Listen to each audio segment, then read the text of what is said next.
जय हिंद साथियों। मैं राहुल मीणा आप सभी का स्वागत करता हूं आपके अपने YouTube channel smart study approach पर। साथियों, हम पढ़ रहे हैं मध्य प्रदेश का गठन और मध्य प्रदेश के गठन की यह हमारी आज तीसरी क्लास है।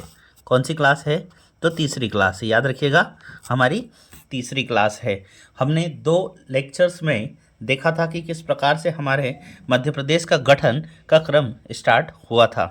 ठीक है साथियों, और सबसे पहले मैं आपको बताना चाहूँगा कि अगर आपने अभी तक हमारे इस YouTube चैनल को सब्सक्राइब नहीं किया है तो अभी इसे सब्सक्राइब करें और बेल आइकन को दबाना ना भूलें, ताकि आप लोगों को समय से पहले क्लास के नोटिफिकेशन मिलते रहे और आप ज़्यादा से ज़्यादा इस वीडियो की लिंक को शेयर करें, ताकि और भी लोग इस सफलता बैच का फ़ायदा ले सके और परीक्षा में अपनी सफलता सुनिश्चित कर सके। चलिए साथियों, आगे बढ़ते हैं और हम देखते हैं कि अगर आप सभी तैयारी कर रहे हैं MPPSC prelims, assistant professor, food safety officer, MPSI, MP police, MP आबकारी, जेल प्रहरी, फॉरेस्ट गार्ड, MP पटवारी और सभी व्यापम परीक्षाएं, या हम कह सकते हैं कि मध्य प्रदेश द्वारा आयोजित होने वाली सभी एक दिवसीय परीक्षाओं में हमारे मध्य प्रदेश का सामान्य अध्ययन पूछा जाता है। स्पेशली ये ऊपर की जो 3 एग्ज़ाम्स दी गई है, जिसमें MPPSC प्रीलिम्स, असिस्टेंट प्रोफेसर और फूड सेफ्टी ऑफिसर, इसमें लगभग 35 से 40 प्रश्न हमारे मध्य प्रदेश सामान्य अध्ययन से पूछे जाते हैं। चलिए तो दोस्तों, हम आगे बढ़ते हैं और हम शुरू करते हैं हमारे आज के सेशन की। और सबसे पहले हम मोटिवेशनल कोट्स से हमारी क्लास की शुरुआत करेंगे कि सक्सेस की सबसे खास बात यह है कि यह मेहनत करने वालों पर फिदा हो जाती है। ठीक है, तो हम जितनी मेहनत करेंगे उतनी ही जल्दी हमें सफलता मिलने के चांसेस हमारे बढ़ जाते हैं। चलिए तो आज की हमारी क्लास शुरू करते हैं। लेकिन क्लास शुरू करने से पहले, चूँकि कल के लेक्चर में भी हमने क्लास में पहले रिवीजन किया था, इसके बाद हम आगे बढ़े थे, तो हम सबसे पहले देखेंगे कि हमने कल क्या पढ़ा था। तो दोस्तों, हमने पढ़ा था कि भैया हमारा जो मध्य प्रदेश है उसे हमने 3 भागों में बांटा था। कितने भागों में बांटा था? 3 भागों में। कौन कौन से? तो एक हो गया था पार्ट ए, ठीक है, दूसरा हो गया था पार्ट बी और तीसरा हो गया था पार्ट सी। ठीक है, तो हमने इन 3 भागों में हमारे मध्य प्रदेश को बांटा था। और पार्ट ए, जिसे हमने किस नाम से जाना था, तो याद रखिएगा, इसे हम सीपी और बरार के नाम से जानते हैं। इसमें हमने देखा था कि भैया इसका पहले मुख्यमंत्री कौन है, तो पंडित रविशंकर शुक्ल इसके पहले मुख्यमंत्री थे। राज्यपाल ई राघवेंद्र राव, इसकी राजधानी हमने देखी थी कि नागपुर थी, और इसमें टोटल 15 रियासतें शामिल थी और जिसमें 20 जिले का गठन किया गया था। इसमें हमने देखा था कि प्रमुख रियासतें कौन कौन सी थी, तो हमने देखा था सेंट्रल प्रोविंस और बरार, विदर्भ, महाकौशल, बघेलखंड और छत्तीसगढ़ की रियासतों को मिलाकर पार्ट ए का गठन किया गया था।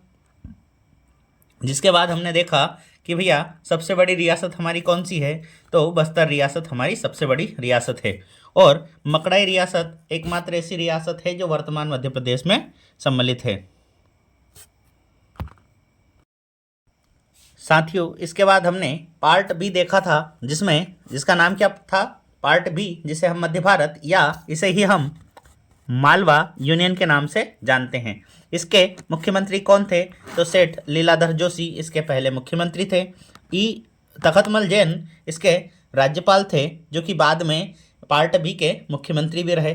फिर हमने देखा कि इसकी कितनी राजधानियाँ थी, तो याद रखिएगा इसकी 2 राजधानियाँ थी, एक थी ग्वालियर और दूसरी थी इंदौर। फिर हमने देखा था कि टोटल कितनी रियासतों को मिलाकर बनाया गया, तो 25 रियासतों को मिलाकर बनाया गया और 16 जिलों का इसमें गठन किया गया। याद रखिएगा, हमारा मध्य प्रदेश में टोटल कितनी रियासतें थी, तो 79 रियासतें हमारे मध्य प्रदेश में हुआ करती थी।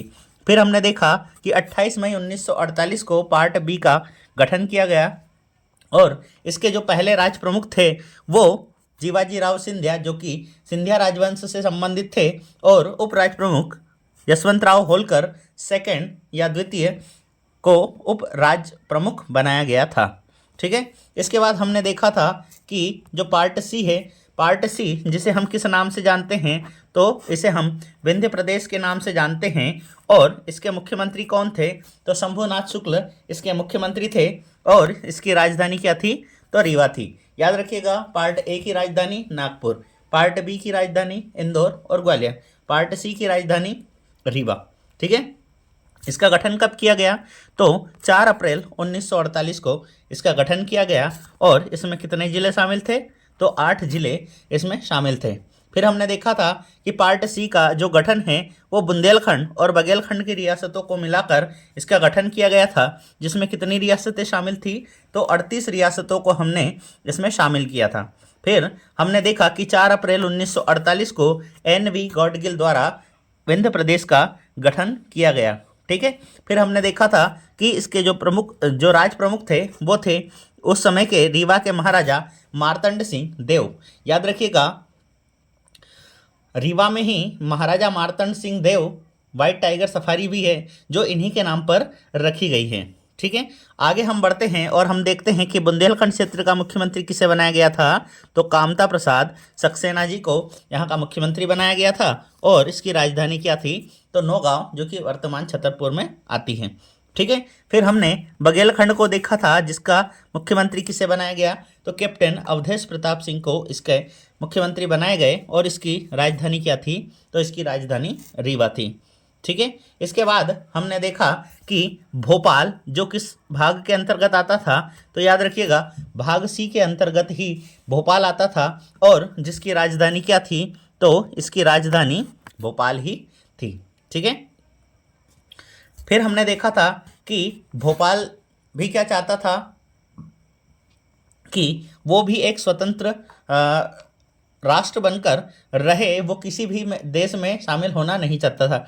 ठीक है। लेकिन वहाँ पर एक आंदोलन हुआ जिसे हम किस नाम से जानते हैं, तो प्रजामंडल आंदोलन के नाम से हम इसे जानते हैं। और इसी आंदोलन के कारण 1 जून 1949 को भोपाल का विलय भारत संघ में हो गया।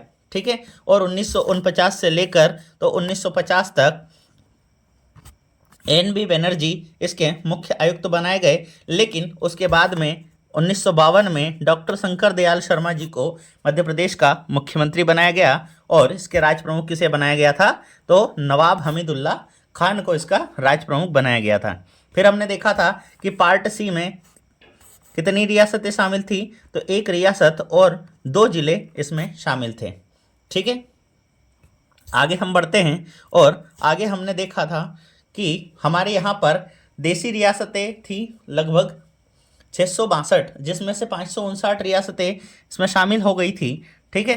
तो ये क्या था कि हमने इन रियासतों का जो एकीकरण था वो अस्थायी रूप से किया था। इसे हमने भारत को भी बड़े बड़े 4 भागों में बांट दिया था। ठीक है। चूँकि यहाँ भाषाओं की विविधता के कारण दक्षिण भारत में मांग उठने लगी कि भैया हमारा गठन किया जाए किस आधार पर, तो भाषा के आधार पर। और भाषाई आधार पर गठन के लिए एक आयोग गठित किया गया जिसका नाम था एस.के. धर आयोग। और एस.के. धर आयोग के अध्यक्ष थे एस.के. धर। और इन्होंने साफ या स्पष्ट रूप से नकार दिया था इस मांग को कि भारत का गठन भाषा के आधार पर नहीं किया जाना चाहिए। और इसी रिपोर्ट को वेरीफाई करने के लिए 3 सदस्यों की, जिसमें हम देखते हैं कि जवाहरलाल नेहरू, सरदार वल्लभ भाई पटेल और पट्टाभी सीतारमैया की कमेटी बनाई, जो कि एस.के. धर आयोग की जो रिपोर्ट थी उसकी जांच की जा सके।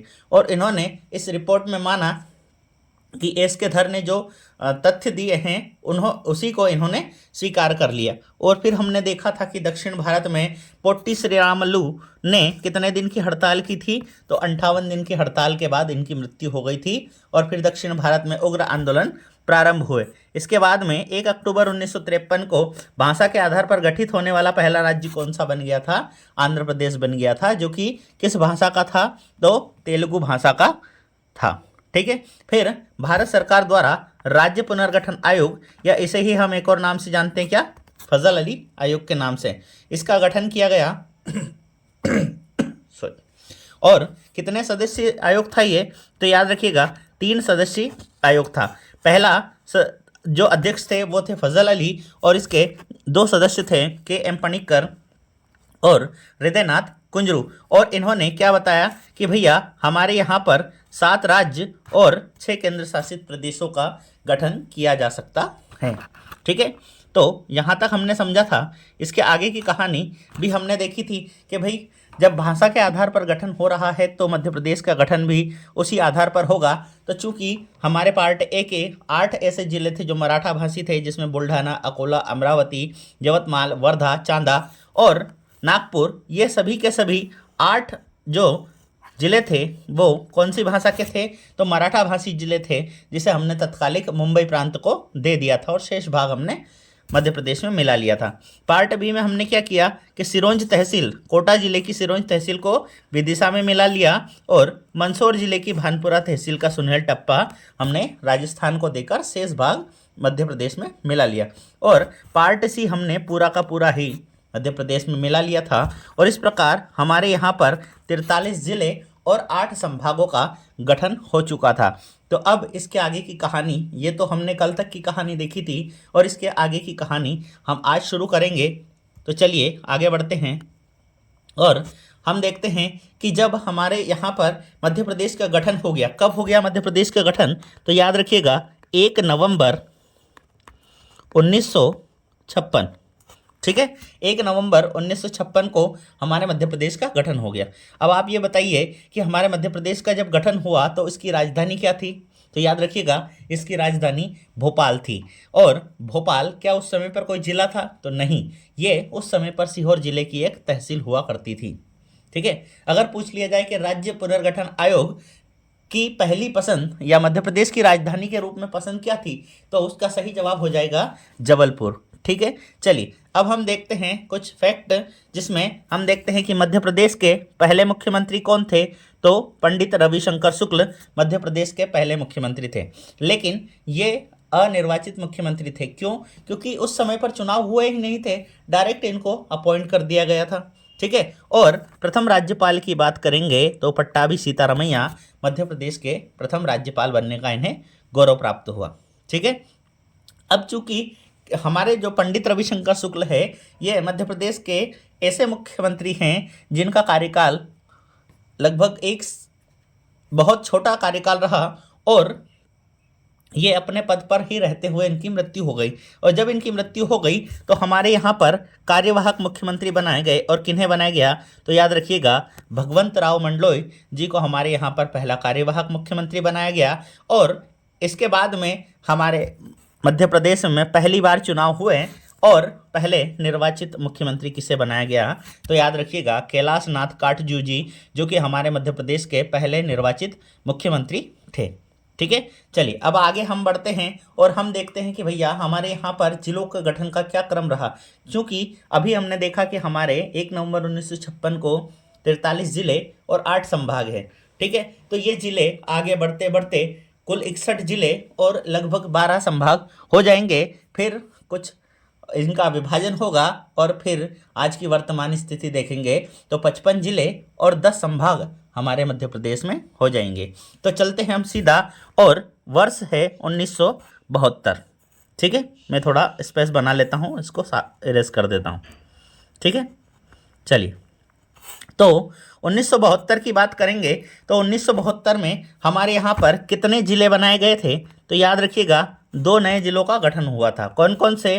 तो एक तो था भोपाल और दूसरा था राजनांदगांव। भोपाल जिले की बात करेंगे तो भोपाल जिला किससे अलग हुआ? तो सीहोर जिले से इसका गठन किया गया। वहीं पर राजनांदगांव का गठन जो है वो दुर्ग जिले से किया गया। ठीक है, और फिर हम देखते हैं कि 43 के बाद 2 और नए जिलों का गठन हो गया। तो अब हमारे मध्य प्रदेश में जिलों की संख्या कितनी हो गई? तो हमारे यहाँ पर जिलों की संख्या 45 हो गई। अब हम देखते हैं इसको याद कैसे रहेंगे। तो एक ट्रिक बताता हूँ मैं आप लोगों को। ठीक है, ट्रिक क्या है कि 72 में भोर हुई।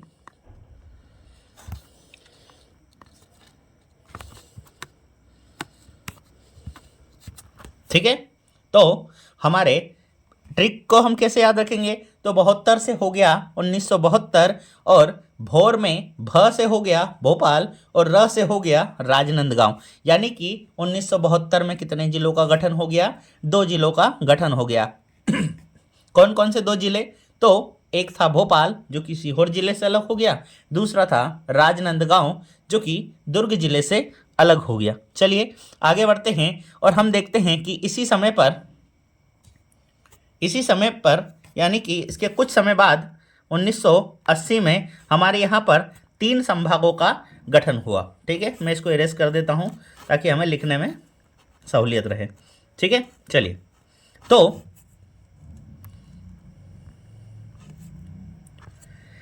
3 कौन कौन से संभाग थे? तो पहला संभाग था हमारा चंबल, दूसरा था बस्तर और तीसरा था होशंगाबाद। हमने पढ़ा था कि 1 नवंबर 1956 को संभागों की संख्या कितनी थी? 8 थी। तो 8 संभागों के बाद 3 संभागों का और गठन हो गया। ठीक है, जिसके बाद हमारे यहाँ पर कुल संभागों की संख्या कितनी हो गई? 11 हो गई। ठीक है, तो इसे भी हम एक ट्रिक के माध्यम से याद कर सकते हैं। तो ट्रिक क्या रहेगी? तो हमारी ट्रिक रहेगी चल बस होशंगाबाद।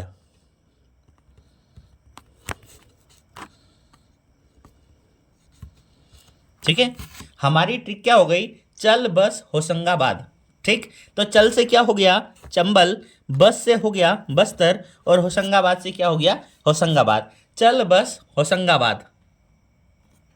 ठीक, अभी ये ट्रिक हमारी पूरी नहीं हुई है, ये ट्रिक हमारी अधूरी है। चलिए इसको हम पूरी कर लेते हैं। और हमारी जो ट्रिक है वो इस प्रकार से है कि चल बस होशंगाबाद 80 रुपये में। ठीक है, कोशिश करेंगे हम यहीं का यहीं इसे याद करने की। तो हमारी ट्रिक क्या हो गई?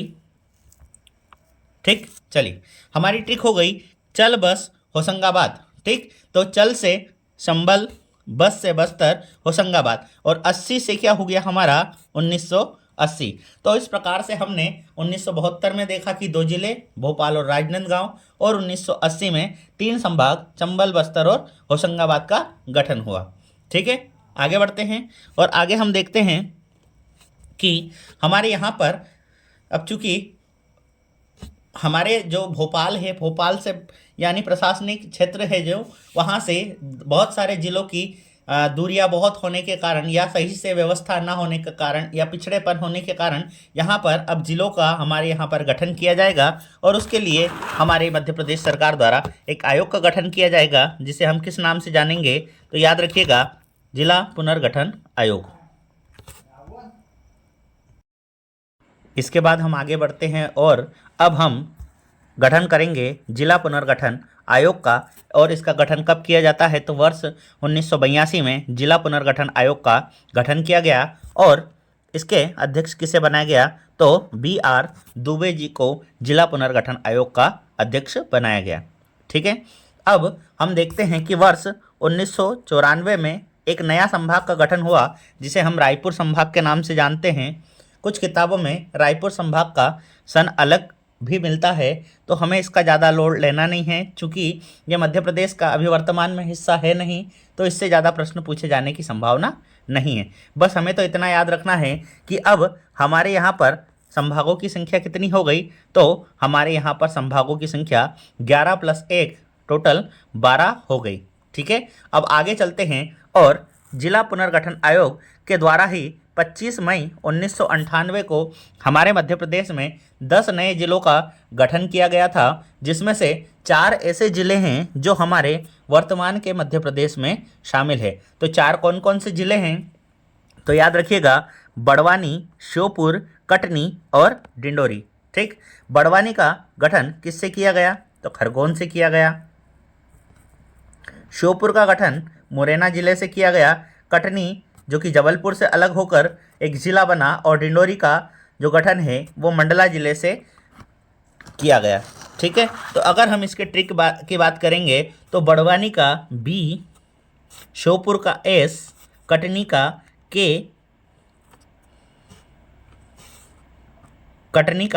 K, और डिंडोरी का D। यानी कि हम इसकी ट्रिक के तौर पर इतना याद रख सकते हैं कि BSKD, B से बड़वानी, S से श्योपुर, K से कटनी और D से डिंडोरी। तो इस प्रकार हमारे यहाँ पर वर्ष 1998 में कितने जिले बन गए, तो वर्ष 1998 में 10 और नए जिलों का गठन हो गया, जिसमें से 4 जिले बड़वानी, श्योपुर, कटनी और डिंडोरी वर्तमान मध्य प्रदेश में शामिल है। ठीक है, आगे हम बढ़ेंगे और हम देखेंगे कि इसी वर्ष 30 जून 1998 को MS सिंहदेव समिति, एक और नई समिति का गठन किया गया और इस समिति ने अनुशंसा की कि भैया हमारे यहाँ पर कितने नए जिले बना लिए जाए, और तो 6 नए जिले बना लिए जाएं और 6 नए जिलों का यहाँ पर गठन हुआ, जिसमें से 3 ऐसे जिले हैं जो हमारे वर्तमान मध्य प्रदेश में शामिल है। तो 3 कौन कौन से जिले हैं? हरदा जिसका गठन होशंगाबाद से हुआ, उमरिया जिसका गठन शहडोल से हुआ और नीमच जिसका गठन मंदसौर से हुआ। ठीक है, तो इस प्रकार से अगर हम देखेंगे कि हमारे यहाँ पर 6 और नए जिले बन गए और टोटल वर्ष 1998 में कितने चूंकि प्रश्न पूछा भी गया है कि वर्ष 1998 में मध्य प्रदेश में कितने जिलों का गठन हुआ, तो हमने देखा कि 25 मई 1998 को हमारे यहाँ पर 10 जिले बने। इसके बाद में 30 जून 1998 को 6 और जिलों का गठन हुआ, तो टोटल हमारे यहाँ पर जिलों की संख्या कितनी हो गई? 16 हो गई। ठीक है, और संभाग कितने हो गए? तो संभागों की संख्या हमारे यहाँ पर 12 हो गई। ठीक है, चलिए आगे बढ़ते हैं और हम देखते हैं कि आगे क्या स्थिति रहती है। ठीक है, 16 नहीं 61, सॉरी। अब हम चलते हैं 1 नवंबर 1956 को और अब समय आता है कि हमारे मध्य प्रदेश का विभाजन किया जाएगा और इससे एक और नए राज्य का निर्माण किया जाएगा, जिसे हम वर्तमान में छत्तीसगढ़ राज्य के नाम से जानते हैं। और याद रखिएगा, ये जो छत्तीसगढ़ है ये हमारे देश का 26वें नंबर का राज्य के रूप में गठित हुआ था। यानी कि अगर बात की जाए कि छत्तीसगढ़ राज्य का गठन कब किया गया, तो 1 नवंबर सन 2000 को। ठीक है, और किस प्रकार से किया गया? चूंकि हम संविधान में भी पढ़ते हैं कि किसी भी राज्य का गठन करने के लिए संविधान में संशोधन करना पड़ता है, और हमने 84वां संविधान संशोधन विधेयक जो कि 2001 में, क्योंकि हमने गठन 2000 में कर दिया था और ये विधेयक कब आया, तो 2001 में ये विधेयक आया और इसके आधार पर हमने 16 जिले और 3 संभागों को मिलाकर एक नए राज्य का गठन किया और उस राज्य को हम किस नाम से जानते हैं? तो याद रखिएगा, उसे हम छत्तीसगढ़ राज्य के नाम से जानते हैं। हम 3 संभागों की बात करेंगे तो 3 कौन कौन से संभाग है? पहला है बस्तर, दूसरा है बिलासपुर और तीसरा है रायपुर।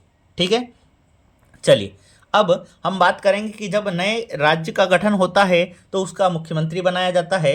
तो अगर हमसे प्रश्न पूछ लिया जाता है कि छत्तीसगढ़ के प्रथम मुख्यमंत्री कौन हैं, जैसे हम मध्य प्रदेश के पहले मुख्यमंत्री पंडित रविशंकर शुक्ल जी को पढ़ते हैं, उसी प्रकार से छत्तीसगढ़ के पहले मुख्यमंत्री कौन थे? तो अजीत जोगी जी छत्तीसगढ़ के पहले मुख्यमंत्री थे और वर्ष 2020 में इनका निधन हो चुका है। वहीं पर अगर छत्तीसगढ़ के प्रथम राज्यपाल की बात करेंगे तो दिनेश नंदन सहाय या DN सहाय छत्तीसगढ़ राज्य के पहले राज्यपाल थे। वहीं बात की जाए कि जब छत्तीसगढ़ राज्य का गठन हुआ तो उस समय पर हमारे मध्य प्रदेश के मुख्यमंत्री कौन थे? तो याद रखिएगा, दिग्विजय सिंह जी हमारे मध्य प्रदेश के उस समय पर मुख्यमंत्री थे और भाई महावीर हमारे मध्य प्रदेश के राज्यपाल थे। ठीक है, याद रखिएगा दिग्विजय सिंह जी के बारे में कि मध्य प्रदेश के पहले ऐसे मुख्यमंत्री हैं जिन्होंने लगातार 2 कार्यकाल अपने पूरे किए थे। ठीक है, तो अब हम देखते हैं कि 1 नवंबर सन 2000 को मध्य प्रदेश में जिलों की संख्या कितनी हो गई? 45 हो गई और संभागों की संख्या 9 हो गई। चूँकि हमने देखा कि जो 61 जिले थे उसमें से 16 जिले कहाँ चले गए? छत्तीसगढ़ में चले गए। तो हमारे यहाँ पर जिले कितने बचे? 45 बचे। हम देखें कि 12 संभाग थे, उसमें से 3 संभाग हमने किसको दे दिए? छत्तीसगढ़ को दे दिए। तो हमारे यहाँ पर संभागों की संख्या अब कितनी हो गई? तो 9 संभाग हो गए। अब हमें आगे बढ़ते चलना है क्योंकि वर्तमान परिदृश्य में पहुँचना है और वर्तमान परिदृश्य में हम देखते हैं कि हमारे यहाँ पर 55 जिले हैं और 10 संभाग हैं। चलिए आगे की कहानी हम जानते हैं और आगे बढ़ते हैं। आगे की कहानी कुछ इस प्रकार है कि 15 अगस्त सन 2003 को हमारे मध्य प्रदेश में कितने जिलों का गठन हुआ? तो 3 नए जिलों का गठन हुआ। और किस समिति की अनुशंसा पर? तो बोस समिति की अनुशंसा पर यहाँ पर 3 नए जिलों का गठन किया गया। 3 कौन कौन से जिले? तो याद रखिएगा, खंडवा जिले से अलग करके एक जिला बनाया गया, बुरहानपुर जिला। ठीक है, याद रखिएगा बुरहानपुर को हम, चूंकि बुरहानपुर में ही असीरगढ़ का किला है, तो असीरगढ़ के किले को ही हम दक्षिण का प्रवेश द्वार कहते हैं। ठीक, वहीं पर शहडोल जिले से अनूपपुर का गठन और गुना जिले से अशोकनगर का गठन किया गया।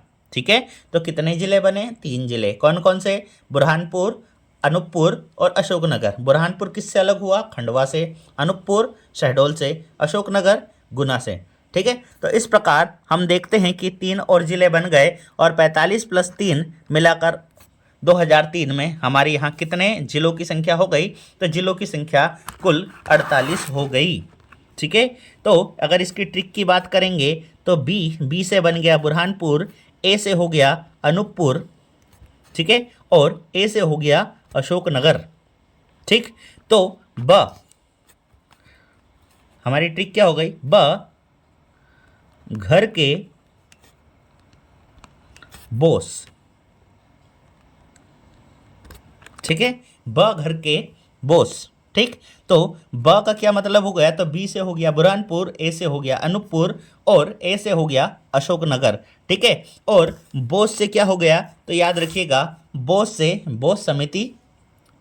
ठीक है, चलिए आगे बढ़ते हैं। और हमने देखा कि हमारा जो शहडोल जिला है इसका कितनी बार पुनर्गठन हुआ? 2 बार। कौन कौन से? तो एक तो उमरिया के रूप में हुआ और दूसरा अनूपपुर के रूप में हुआ।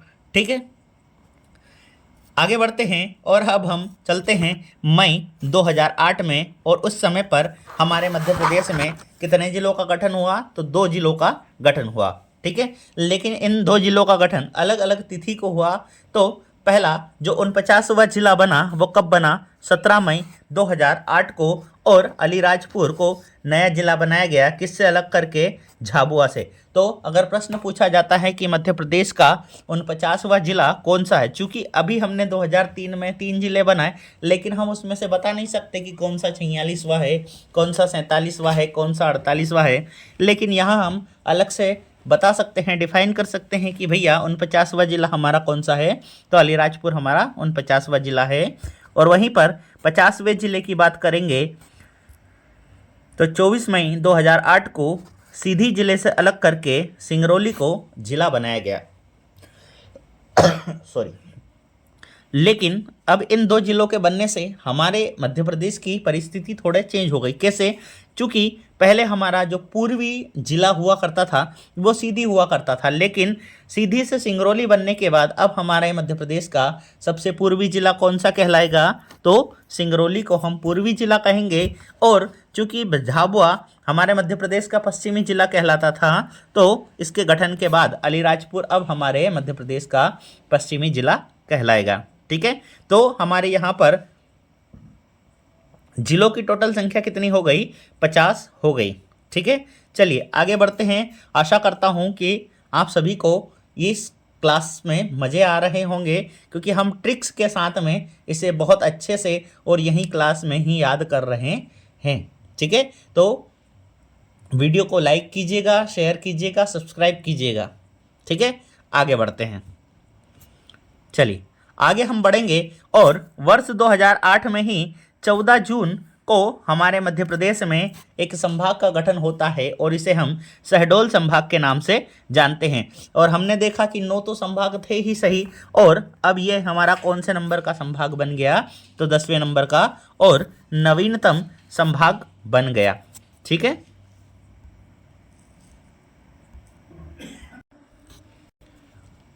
आगे हम देखते हैं तो 27 अगस्त 2008 को हमारे होशंगाबाद संभाग का नाम परिवर्तित कर दिया गया। देखिए, अगस्त 2008 में होशंगाबाद संभाग का नाम बदला है और बदल कर क्या कर दिया गया है?